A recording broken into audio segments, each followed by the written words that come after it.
차트 얘기 쭌입니다. 반갑습니다. 유후. 자, 반갑습니다. 자, 날씨가 많이 춥죠? 저는 원래 추위를 좀 잘 안 타는 사람인데, 예, 이제 좀 춥고 그렇더라고요. 따뜻한, 예, 이불 속이 생각나는 계절인데, 아무튼 여러분들, 감기 좀 조심하시고, 자, 오늘은, 간단하게 진행해볼까 합니다. 자, 뭐냐면요, 차트 복귀예요. 제 에벡스 맞은 거래 차트 복귀를 카페에 올려주신 분이 계신데, 유달이죠. 유달 1시간 차트 한번 봐볼게요. 빠밤. 자, 이겁니다. 보시는 바와 같이 유달입니다. 유달인데, 잘하셨죠? 잘하셨는데 몇 가지 조금, 핀트가 안 맞는 부분이 있어요. 자, 그거를 제가 한번 표시를 해볼게요. 일단 기본적으로 항상 우리가 차트를 볼 때에는 제가 여러 차례 설명드렸지만 정고점, 전저점을 그질 줄 아셔야 돼요. 일단 정고점을 긋는데 다 안 그으셨죠? 돌파를 하는 데까지가 중요해요.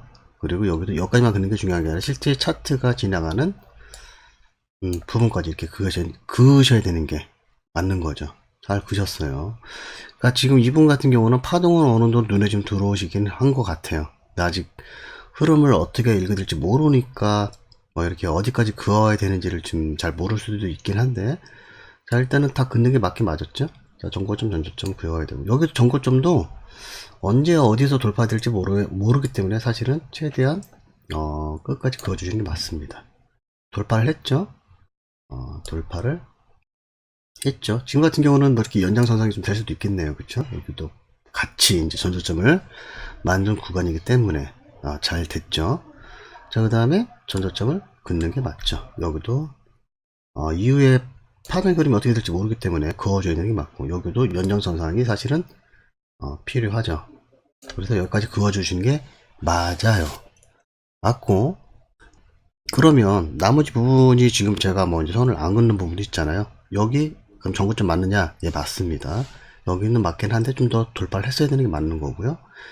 여기는 전고점이다. 물론 이게 이 차트가 움직일 당시에는 전고점을 표시하는 게 맞아요. 그렇죠? 근데 이건 고가라고 보셔야 되는 게 맞고, 그런데 여기하고 달리 여기는 맞다고 표시가 하셨는데 맞죠? 맞습니다. 돌파하고 뭔지 모르겠지만 아마 꼬리로 살짝 더 돌파를 했을 거예요. 근데 여기는 왜 아니냐? 기본적으로 전고점, 전저점을 긋는 거에 대해서 우리가 좀 알고 오셔야 되는 부분이 뭐가 필요한 거냐면, 파동이라는 개념이 필요해요. 파동으로 인식을 할 때만 전고점, 전저점이 가능해지는 거고요. 자, 그런 상황에서 나와 있는, 제가 전에도 한번 말씀드렸지만 전고점, 전저점을 긋기 위해서는 파동이 필요한 건 분명한데, 그럼 어떤 파동으로 우리가 전고점, 전저점의 기준을 그을 수 있는 거냐라는 질문에는 뭐가 필요하냐면 이게 필요한 거죠. 뭐죠? 예, 중파동. 중파동하고 대파동이 기준입니다. 물론 간혹 소파동이 기준이 돼서 전고점, 전저점을 긋기도 해요. 근데 그거는 우리가 알고 있는 이런 파동들, 이랬을 때 저점이죠. 저점을 돌파하고 저점을 돌파하고 이런 식으로 볼 수 있는 거죠. 고점은 이런 식인 거죠. 고가를 돌파하고 고가를 돌파하고, 그랬을 때 여기 이제 전고점이 되고, 이거는 물론 이거를 파동이 움직이는 당시에는 전고점이 될 수도 있어요. 하지만 그게 돌파가 됐다 라면 전고점이다라기보다는, 왜 파동이 작으니까 우리가 고가, 저가 이렇게만 표현한다는 거죠.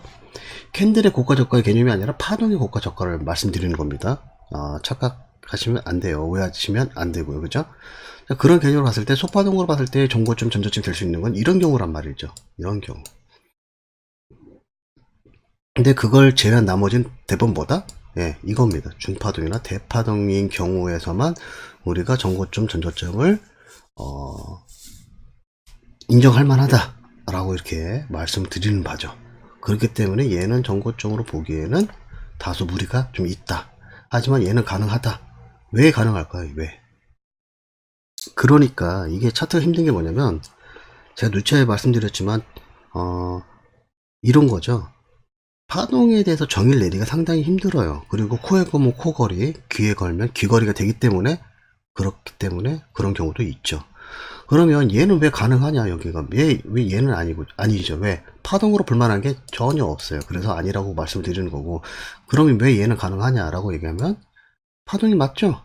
예, 여기가 파동이 맞단 말이에요. 물론 여기까지 그려도 되고, 물론 지금은 여기까지 그리는 게 좀 더 정확하겠죠? 이해되셨나요? 이렇게 파동을 인정할 만하기 때문에 정거점이 되는 거예요. 파동이 상승세니까 이것만 있는 건 아니잖아요. 반대로 생각하면 이것도 파동인 거잖아요. 그쵸? 이런 어떤 파동들을 봤을 때 여기도 파동이잖아요. 그렇게 인식이 된다라고 하면 이건 정거점이 맞는 거예요. 마찬가지죠. 크기의 차이가 있을 뿐, 제가 이걸 뭐 작게 그린 거일 뿐이지 크기로만 봤을 땐 맞다라는 거죠. 그래서 기본적으로 우리가 정거점, 전저점을 그을 때는 어디에다 기준을 둬야 된다? 예, 파동에다 기준을 둬야 되는데, 소파동인 경우에는 이런 경우를 제외하고는 파동으로 보기는 좀 힘들다. 아, 죄송합니다. 파동으로 보기는 힘들다가 아니라 이런 경우를 제외하고는 정거점, 전저점 긋는 게 상당히 좀 제한적이다. 이렇게 볼 수 있겠죠. 그러면 여기 중포동의 고점 맞을까요? 맞죠? 누가 봐도 정고점이 맞아요. 왜? 파동으로 충분히 인정할 만하니까.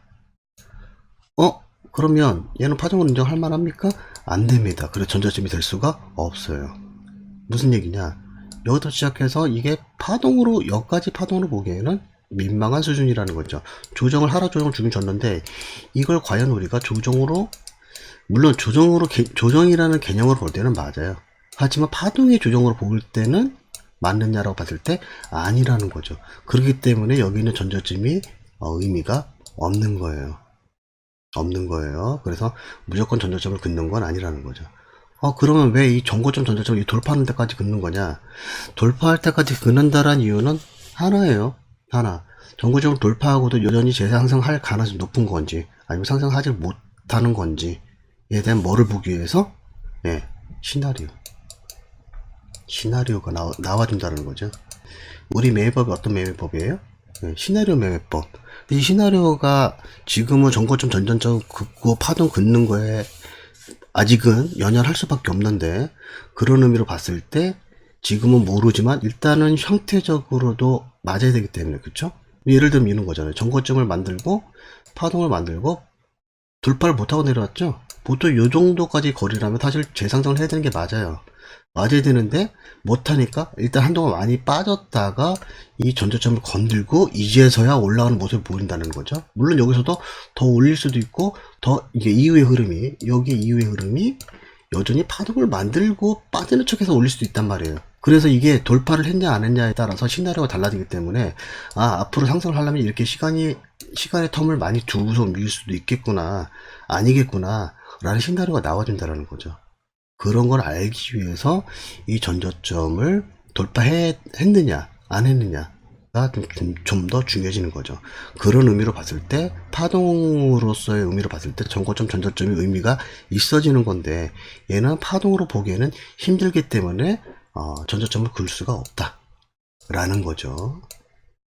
그래도 이분 굉장히 잘하시는 분이세요. 여기에서 저가를 돌파하고 내려가고 있고, 또 한 번 깼고, 그렇게 되면 이렇게 되는 거죠. 지금 여기 내려와 있는 상황에서는 한 번 깼고, 굳이 얘기하면 파동일 만한 거 두 번 깼고, 세 번째에서 일단 상승 좀 주죠. 그런 상황에서 나름 누가 봐도 중파동일 만한 걸 만들고 돌파하지 못했다라는 건 일단은 상승을 할 가능성이 높아지죠. 이런 식으로 우리가 차트를 읽어볼 수 있단 말이죠. 이렇게. 그랬을 때 상승할 가능성이 높으니까 이 정고점을 일단은 돌파하는 게 정상이다, 이런 식으로 바라보는 거죠. 그랬을 때 이런 데서 매수했으면 이런 데서 청산. 우리가 시나리오 매매법은 그거잖아요. 전저점 부근에서 매수를 해서 정고점에서 청산을 하는 거죠. 그쵸? 그러고 나서도 여전히 재상승할 가능성이 높은 시나리오가 나오는 건지, 아니면 보합을 해야 되는 시나리오가 나오는 건지, 아니면 재하락을 해야 되는 게 맞는 시나리오가 나오는 건지, 이후의 흐름에 따라 얘기가 달라진단 말이에요. 그죠? 그렇기 때문에 정고점, 전저점이 중요해지는 거예요. 돌파를 했느냐 하지 못했느냐에 따라서 얘기가 달라지는 거예요. 다른 얘기로 하면 시나리오가 달라지니까. 자, 그래서 오늘은 아주 짧죠? 지금 카페에서 활동 중이신, 굉장히 열심히 하고 계신 분입니다. 처음부터 완벽하게 전고점 전저점을 긋는다라는 건 쉬운 일은 아니에요. 더군다나 제가 말씀드리는 개념이 어떨 때는 알아들을 것 같다가도 어느 시간이 지나면 막 어렵기도 하고 막 이렇거든요. 그래도 열심히 잘하고 계신 분이니까 저는 일단 박수 쳐드리고 싶습니다. 너무 잘하고 계시고 이런 복귀를 자꾸 올리셔야지 내가 지금 하고 있는 기준이 뭐가 잘못됐구나, 어떤 부분을 잘하고 있구나, 이런 부분을 알 수 있는 거죠. 그래서 저는 개인적으로 그래요. 여러분들이 복귀를 많이 하셔서 자꾸 올리셔서 저한테 이런 식으로 이제 검수를 받으시면 제가 되도록이면 보통은 그냥 카페에다가 이건 이렇습니다 저렇습니다 말씀드릴 수 있는데, 지금 부분에서는 지금 이 부분 같은 경우는 조금 약간 헷갈리시는 것 같아요. 그래서 이게 제가 옆에서 끼고서 이제 알려드리는 게 아니잖아요. 그러다 보니까 그래도 이만큼 따라오시는 거면 굉장히 잘하시는 분이다라고 생각을 하고 있거든요.